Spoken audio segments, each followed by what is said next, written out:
There is a healing power available to you right now, not tomorrow, not next week, tonight. And it doesn't come from man. It doesn't come from medicine alone. It comes from the living Word of God, alive, active, and full of divine authority. And you see, healing is not something you beg for. Healing is something that has already been provided. It belongs to you. It is part of your covenant. But many people miss it, not because God is unwilling, but because they don't know how to receive. And tonight, I'm going to show you how to position yourself to receive your healing by declaring 3 powerful psalms. Not just reading them, but saying them in faith. And because faith is released through words, and your miracle is voice activated, bless the Lord, O my soul, and forget not all His benefits, who forgives all your iniquities, who heals all your diseases. And notice that all your diseases, and not some, not most, all. And you don't qualify sickness. God doesn't either. And when you say this psalm, don't say it weakly. Say it like someone who believes it belongs to them. And say, and Lord, you heal all my diseases. That includes this condition. That includes this pain. That includes this diagnosis. And you are reminding your spirit and declaring into the unseen realm that healing is already yours. He sent His word and healed them and delivered them from their destructions. And God's word carries healing power, and not will carry, not might carry, carries.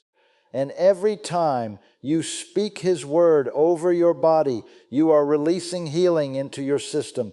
And so tonight you say, and your word is working in me. Your word is healing me. Your word is driving out sickness from my body. And don't check your body to see if it's working. Stand on the word and let the word do the work. O Lord my God, I cried unto you, and you have healed me. And listen carefully, that's past tense.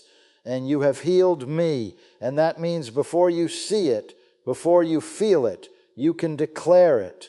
And faith doesn't wait for evidence. Faith creates it.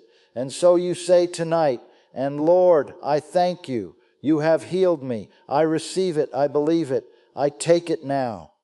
And now here's where many miss it.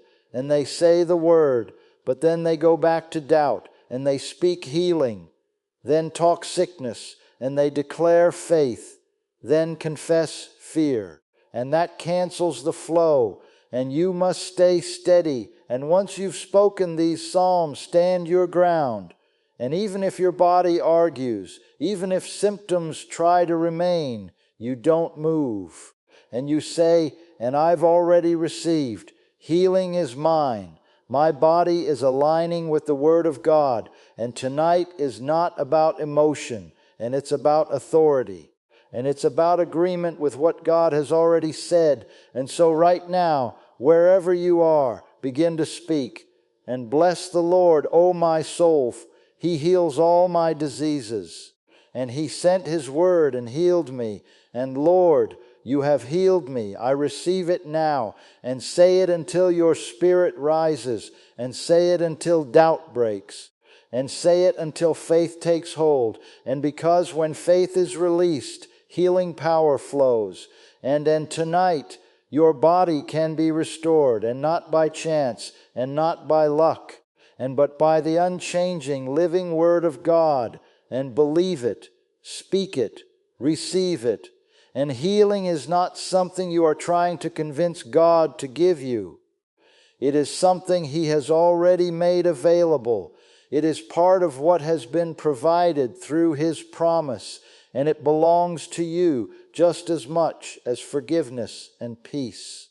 Many people approach healing as if it is uncertain, as if they must wait for a special sign or a feeling before they can believe it is theirs. But faith does not wait for evidence. Faith takes hold of what has already been spoken. When you understand that healing is already provided, Your mindset begins to shift from asking to receiving. You stop begging and start believing. You begin to see that the responsibility is not on God to act, but on you to accept what has already been done. This changes the way you speak, the way you think, and the way you respond to symptoms. Instead of focusing on what you feel, you focus on what is promised. Instead of letting doubt take over, you stand firm in confidence. Receiving by faith means you accept it now, even if nothing around you seems to confirm it yet, and the Word of God is not passive or empty. It carries authority and power, and when it is spoken, it produces results. Many people read the Word silently and wonder why nothing changes. But there is something significant about speaking it out loud. Words are containers of faith, and when you release them, you activate what they carry. Your voice becomes the channel through which that power flows into your life. It is not enough to think the word. It must be declared. When you speak God's promises over your body, you are aligning yourself with truth and pushing back against anything that contradicts it.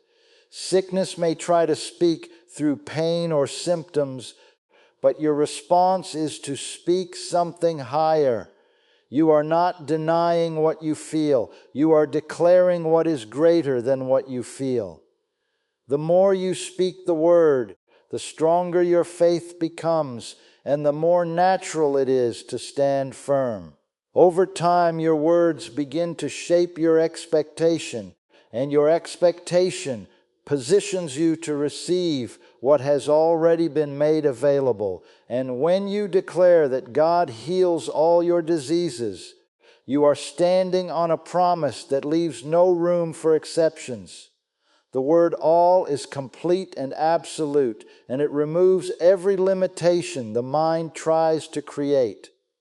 It does not matter how long the condition has been there, how serious it appears, or what name has been given to it. The promise does not adjust itself to your situation. Your situation must yield to the promise. Many people struggle because they try to separate certain conditions as if they are outside the reach of God's power. But this psalm brings everything under one truth. As you speak it, you begin to renew your thinking and break the habit of doubt. You are no longer analyzing your condition. You are declaring your covenant. Each time you say that He heals all your diseases, you are reinforcing what belongs to you and refusing to accept anything less. This kind of confession builds a strong inner conviction, and that conviction becomes the foundation for receiving, even when circumstances try to suggest otherwise. And God's Word is not just information to be understood, it is power to be released. When it says that He sent His Word and healed them, it reveals that healing is carried within what He has already spoken. The Word is active, and it works wherever it is believed and spoken. It does not depend on human strength or ability. It depends on agreement. When you take that word and declare it over your body, you are allowing it to move and operate within you. It begins to challenge everything that is out of alignment and brings it under divine order. Many people wait for a feeling before they believe something is happening, but the Word is working whether you feel it or not. Your part is to trust its operation and continue to speak it with confidence. As you do, your focus shifts from the condition to the promise, and that shift strengthens your faith. The Word does not return empty. It accomplishes what it is sent to do. And as you keep declaring it, you are giving it the place to fulfill its purpose in your life. And when you declare that God has already healed you, You are stepping into agreement with something that has already been accomplished in the spiritual realm. It is not a future hope, but a present truth that must be received by faith. This kind of declaration shifts your focus from waiting to receiving, from uncertainty to confidence. Many people keep asking for healing repeatedly, but faith begins to operate when you start speaking as though it is already done. This is not denial of physical symptoms. It is higher agreement with divine truth. The moment you say it is finished, you are no longer negotiating with doubt or delay. You are taking your place in what has already been provided. This confession trains your mind to stop looking for external confirmation and start trusting internal conviction.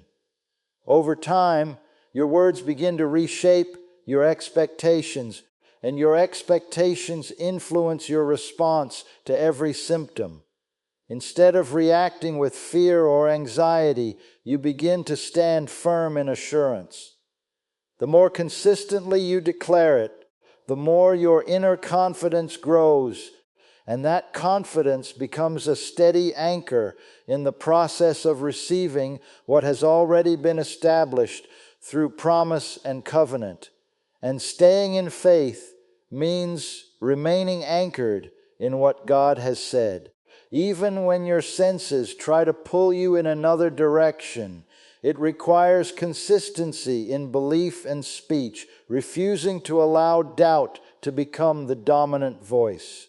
Many people start in faith but drift when they do not see immediate change, yet true faith holds its position regardless of timing or appearance.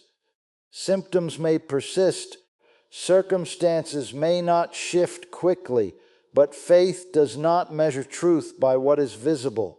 Instead, it rests on the certainty of God's promise. Staying in faith also means guarding your words carefully, because what you repeatedly say shapes what you expect and eventually what you experience. If you continue to speak doubt, you weaken your confidence, but if you continue to speak the word, you strengthen your inner assurance. This is why persistence is essential. Faith is not a one-time statement, but a continual posture of trust. It requires refusing to entertain thoughts that contradict what has been declared. As you remain steady, your focus becomes sharper, your conviction deeper, and your resistance to fear stronger, allowing what you believe to remain firmly established within you without being displaced by temporary circumstances